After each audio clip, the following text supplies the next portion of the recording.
BFM 89.9. Good morning, I'm Melissa Idris. It is Friday the 6th of June. Welcome to BFM Morning Headlines. We're looking at the papers today and brace yourselves. Bad weather. Dry dams, but wet elsewhere. So authorities are bracing for the El Nino phenomenon, which could bring about dry dams, so that means water shortage maybe, bushfires and haze. So break out those face masks. In the meantime, rain like anything has caused floods in areas like Yan, Kampa and Gombak, as well. There was a landslide in Sabah that killed 2 people.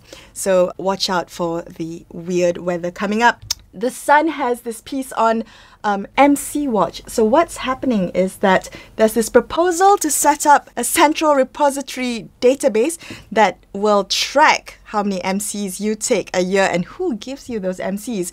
Now, this is to tackle the issue of medical absenteeism, and we've been seeing a lot of that in the papers, the issue of selling of MCs and how employees kind of abuse medical leave when they're not really sick. One of the really key issues I think this proposal has is that whose responsibility is it really that to look into medical leave abuse? Now, is it responsibility of the employer? Is it not the responsibility of the doctor issuing the medical certificate? And is it not the responsibility of all of us workers not to abuse this, not to just extend that long holiday and take an extra day, use that MC? That's interesting with the World Cup coming up. A lot of people could be taking MCs because of the early morning games.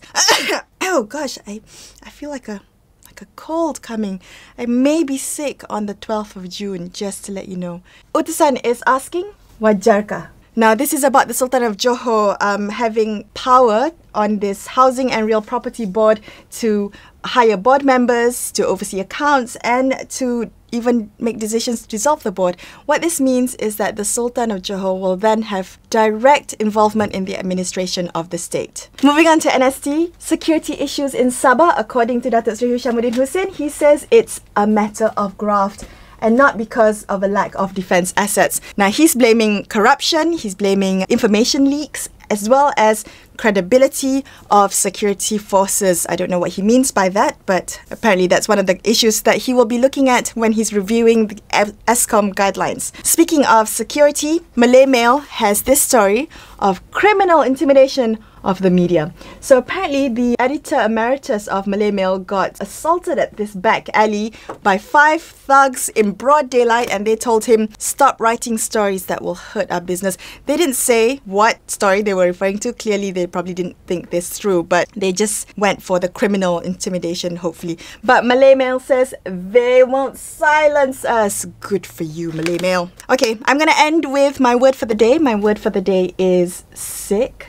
Just in case I get sick during the whole World Cup season. It could also be applied to all the other stories that I talked about today. You can do the math and see which one I'm talking about. But I'll leave you with that over the weekend. Mull it over and come back and join us on BFM Morning Headlines next week. I'm Melissa Idris signing off.